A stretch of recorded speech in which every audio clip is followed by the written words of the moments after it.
Léna Strasser est votre invitée aujourd'hui. Béatrice Rulle, elle est députée socialiste et on va revenir avec elle sur les différentes affaires liées au mouvement MeToo Suisse romande. Bonjour Léna Strasser. Bonjour. Merci d'être sur Radio Lac ce matin. On lisait ces affaires MeToo qui se multiplient en Suisse romande. Dernière en date ce matin à Tribune de Genève. Cette judokate abusée par son entraîneur. Mais il y a eu aussi cette affaire dans une compagnie de danse à Genève. On rajoute les problèmes dans les médias publics, dans les entreprises. Bref, dans une société helvétique qui, pour certains, est aseptisée. Ce MeToo, il y en a partout.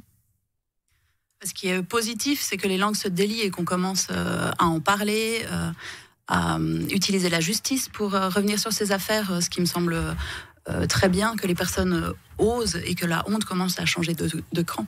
MeToo, initialement, c'était il y a 4 ans. On voit que les affaires se succèdent. Finalement, rien n'a changé. Rien n'a changé peut-être. Je pense que ça prend du temps. Je pense qu'on est un pays dans lequel ça prend du temps. Et puis je pense que pour que les choses changent, il faudrait que les conditions cadres au niveau des lois, de l'État, puissent également évoluer. Alors vous êtes à l'origine notamment de cette pétition que la honte change de camp. C'était pour demander donc au Grand Conseil de s'engager pour enrayer par, je vous cite, des actes concrets et des moyens financiers la spirale du sexisme et des violences sexuelles. Ça, c'était en 2019. Sauf erreur, nous sommes en 2021. On attend toujours ces actes concrets. Alors la pétition a été déposée par des citoyennes et des citoyens. Oui, on attend toujours des actes concrets. Il y a une loi sur le sexisme qui a été rédigée, qui est en cours de traitement. Je ne sais pas encore dans quel lieu de l'État, mais... Vous êtes en train de nous dire qu'elle s'est perdue dans les couloirs de la Tourbonnais ? Non, je pense que comme c'est une problématique tellement transversale, ça prend du temps de voir les tenants et les aboutissements d'une loi telle que celle-là.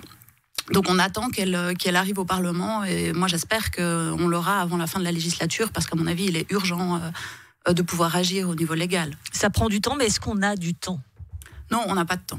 On n'a pas de temps. Et la première chose qu'il faudrait pouvoir changer, c'est les comportements et les stéréotypes chez tout un chacun finalement, et puis que les entreprises prennent la mesure de cette problématique, arrivent à dire stop, arrivent à s'occuper des victimes, arrivent à aller de l'avant avec cette problématique et que l'État prenne aussi la mesure et fasse des choses au niveau de légal. On l'a vu au niveau du Conseil national où il y a un travail qui est en train d'être fait sur le code pénal, une révision du code pénal pour peut-être y intégrer la notion de consentement. Ce qui serait une très bonne chose parce que c'est vraiment par là qu'il faut commencer. On le dit, ça prend du temps. Vous parlez spécifiquement des entreprises. Il faudrait quoi alors qu'il y ait des départements spécifiques à cette question ? Il faudrait que déjà toutes les entreprises prennent la mesure et puis aient une personne. Non, je pense pas. Et une personne de confiance qui puisse être à l'écoute des problématiques et les faire remonter et en faire quelque chose. Ce qui n'est pas le cas actuellement. Et c'est souvent des histoires de pouvoir. Et du coup, à qui on va parler quand il s'agit de notre chef, quand il s'agit de notre supérieur hiérarchique, ça devient très compliqué parce que finalement, c'est toute une carrière qui peut être en jeu et encore plus dans des milieux petits comme ceux que vous mentionniez tout à l'heure, que ce soit les médias d'ailleurs, ou la danse, le sport. C'est des milieux où, quand on parle, on risque d'être stigmatisé en tant que victime. Et si une plainte aboutit pas, par exemple, de plus avoir de place dans ces milieux-là. Ça vaut... On pense pour des grandes entreprises qui ont les moyens de mettre en place ces structures. Pour les petites PME, ça semble quand même plus compliqué. Alors il y a des structures externes qui existent auxquelles on peut faire appel, donc ça c'est pas un souci à mon sens. Il y a plein de choses qui ont été faites aussi au niveau des institutions comme le Bureau de la prévention des violences et de l'égalité qui ont mis en place un kit pour les entreprises qui est utilisable pour savoir quoi faire dans ce genre de cas.